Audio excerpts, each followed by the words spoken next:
Okay, so I have no idea where I'm going, but I was told to bring my camera, and that's going to be fun. So I guess we will find out. And I can't get in the car.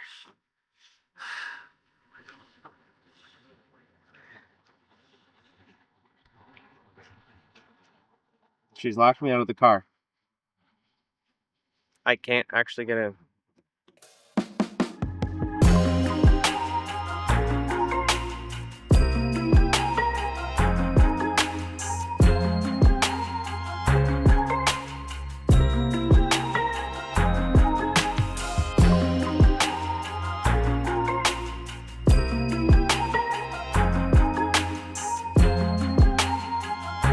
So we're at the Fossil Cliffs, I guess, somewhere about 2.5 hours away.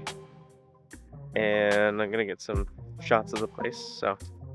We're actually only an hour and a half, but I took the back way.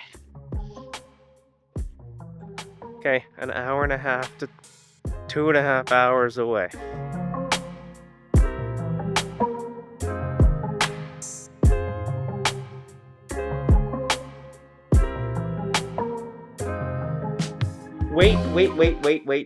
Wait. Hold on.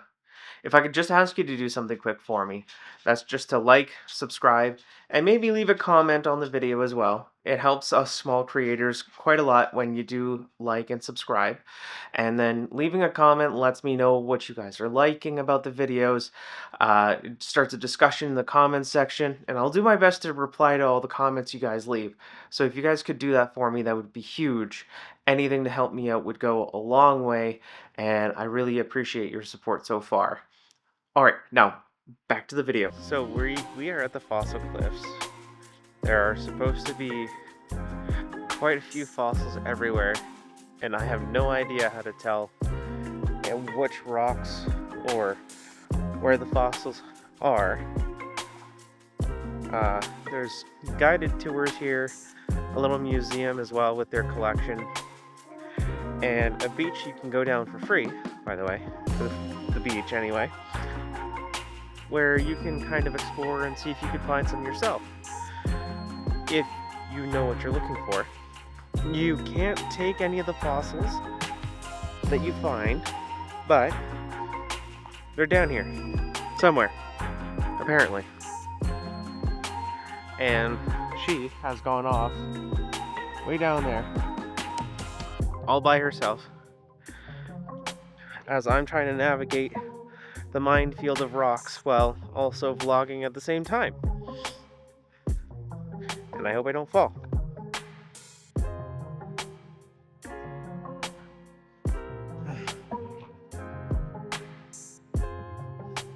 There's a bunch of seaweed down there. But it is, I will say, a very cool area. Now, I do want to talk a little bit about Joggins Park for a second. It is a UNESCO World Heritage Site, so it is one of the sites that is preserved around Nova Scotia, and what you find there has to stay there. One of the rules for the UNESCO Heritage Site is it has to go there naturally and then come out of there naturally. Now, there are some exceptions. You can have some fossils that you find that are important for understanding the area, evolution, and making other historical breakthroughs. Those get brought up and they are placed in the museum or in a space for them to study the fossil to figure out what's going on. So yes, everything has to stay there, but there are some times where some fossils do get removed from the site just so that they can be held for historical records and studied. Now, the area is part of the Appalachian Mountains.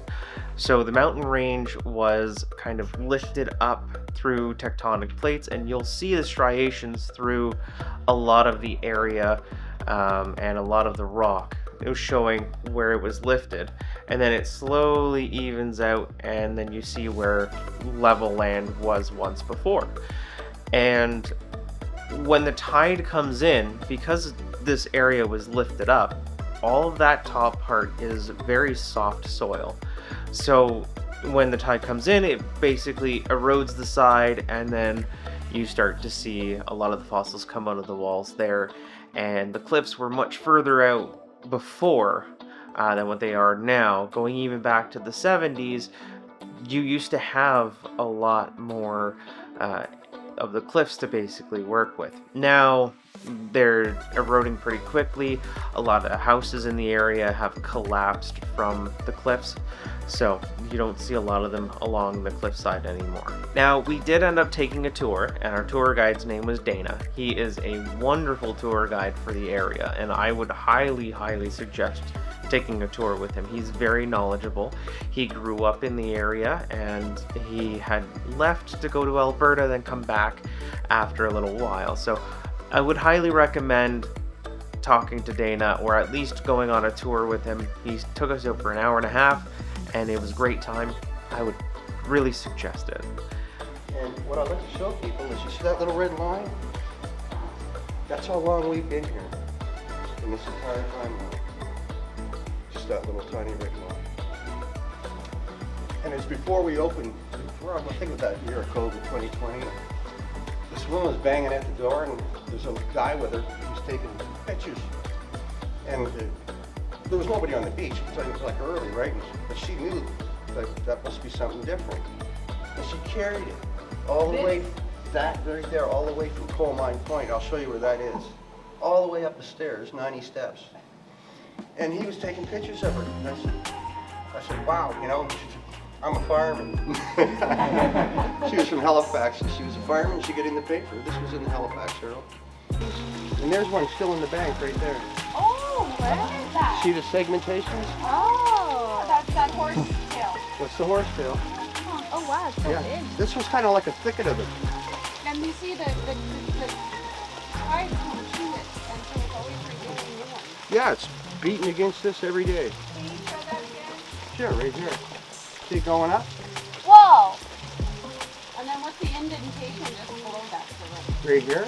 Yeah. That's where one fell out. And that is called a stigmaria. And this was the root of the big lycopod trees. So it'd be from one of the lycopods, Lepidodendron acidularia. But this was the root off of them. Wow. And that's how completely, a lot of them would fall over, and they were very shallow in the swamps. So the 30-meter tree had incredible root system. So it would pull the roots right out because they were at the surface. Then you had perfect molds of these, right? The flood from the Appalachians would fill them in.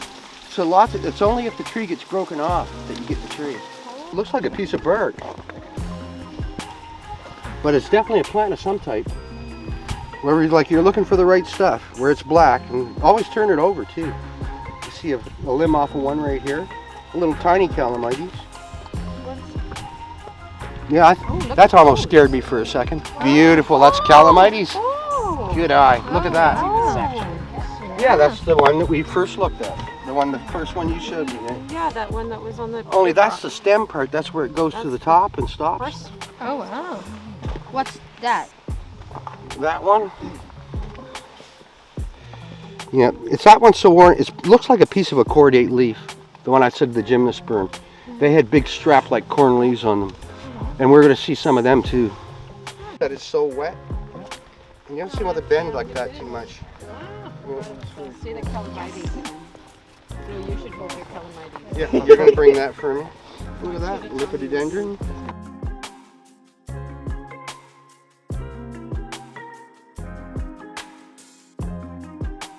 Is that these? No. No, that's the root. Different plant. That's the root. Yeah, That's the that root? This would be the roots off it, yeah. Oh, and were That's what those we're looking at. feathery top too? Is that what That's the those calamites. That's the feathery in the thing. rock? That's a calamites. That's This calamites? is what Lisa has. Yeah, Yeah, that's the yeah. calamites. And then the feathery top of Calamites. this, the tree. Did we see some of this in the? I would say it's definitely worth taking a trip down to the Joggins fossil cliffs. It was a great time. I would highly recommend it. There's a lot of cool things to see. On some days there's more than others, but it's well worth it.